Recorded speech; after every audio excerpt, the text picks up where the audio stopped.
it's too late. Come wash the waves.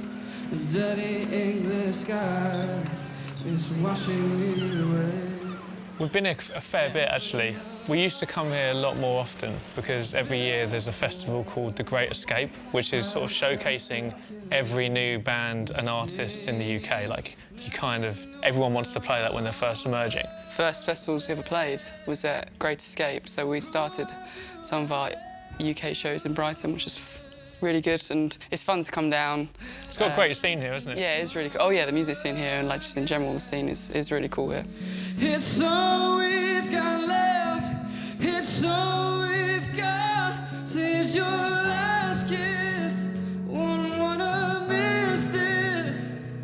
Only peace I've ever had. No, I don't think it's for nothing, but I hope someday we're gonna get it back.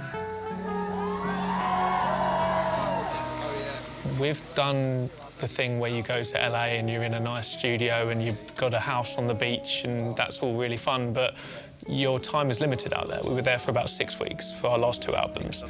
And that's not really enough time to get to grips with the thing you're making properly. You have just enough time to get it done, and it's kind of this frantic rush. There's not really enough time to reflect on it, to consider, is there a different way, to really discuss and say, what are the odds that the first decision we made was the best decision? We used to always have to do that, didn't we? Welcome to the DCC, that club city. So doing this closer to home allowed us to have a longer amount of time in the studio, meaning hopefully that we were able to question certain things and therefore better them.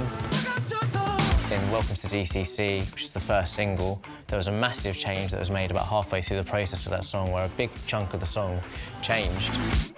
I guess trying to sort of find another boundary to push was the task, but we didn't know what that boundary was yet, and sort of eventually it came out that it'd be a concept album and more of a synth-based album as well.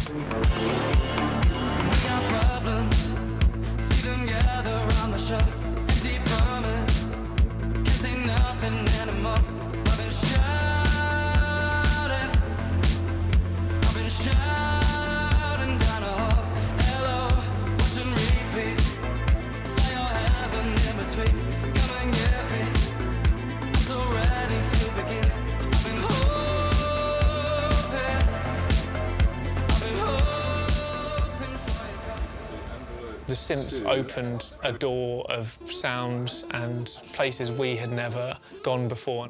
I don't think we, or even I, with the production, set out with like the mission statement of like, this is gonna feel dancey, but we've always loved like disco and pop songs in our band. Welcome to the DCC, that club city. You can live your perfect life. Wake up in the DCC, that club city.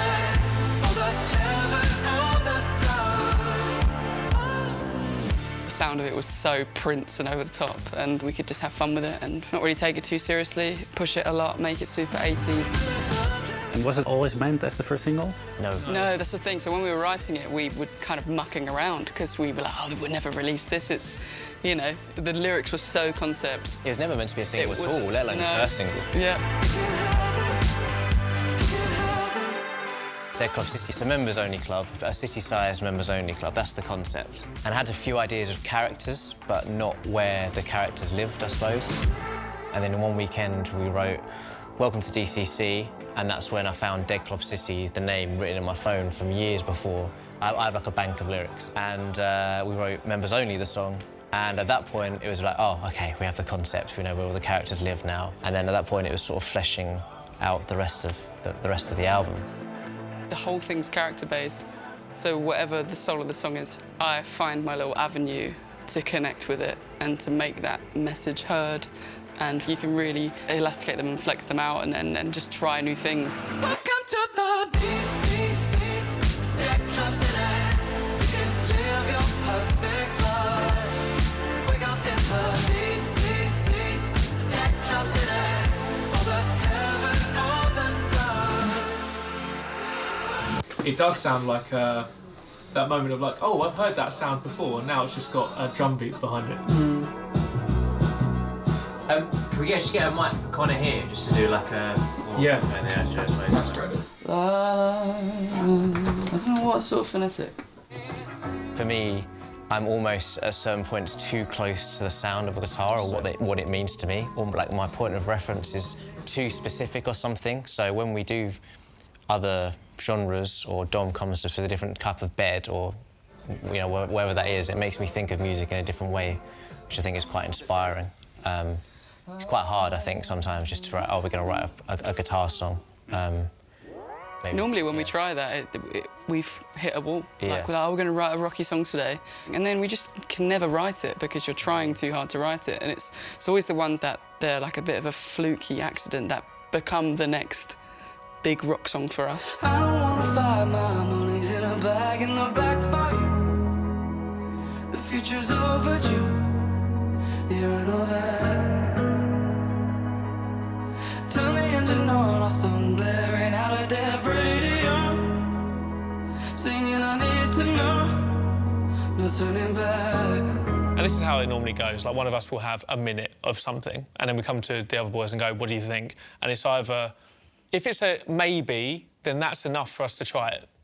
It doesn't have to be that is a fucking smash. And I think it's fair to say Conor brought an idea that we thought was fine, and we all of a sudden became quite excited by it, by just kicking it around and being like, what about this? And then what if we changed this slightly? And it just, I think the chords changed quite a bit, but the vocal melody was so unique in how it was framed. If you listen to that verse melody, it's so unusually angular in the notes. It's kind of like, it doesn't know if it's going up or going down, and it's kind of weird interval jumps.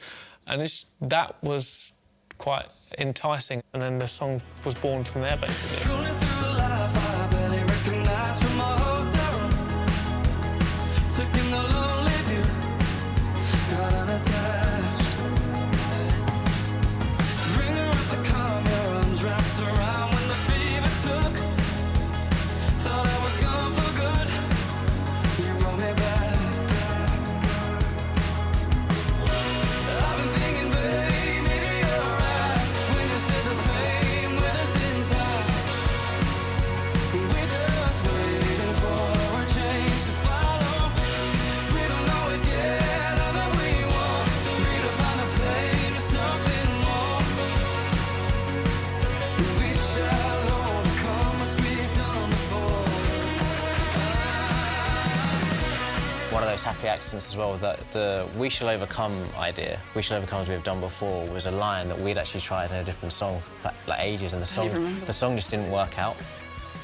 And all those ideas, I always try and store them in the back of my head, because you never know when they might come around again at some point.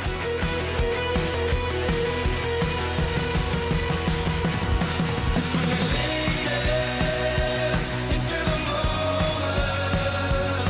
It's when we're reaching through the divide. It's when we begin feeling the open.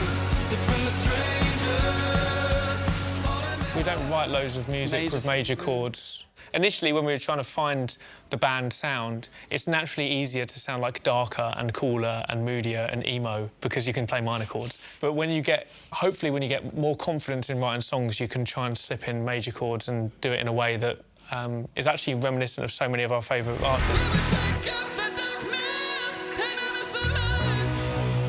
think maybe us writing songs at the start of the band, we didn't really have that nuance to our songwriting yet, and it's been fun sort of learning new tricks along the way, which probably allowed us to have a brighter song that we're happy with, because there are a few that we weren't.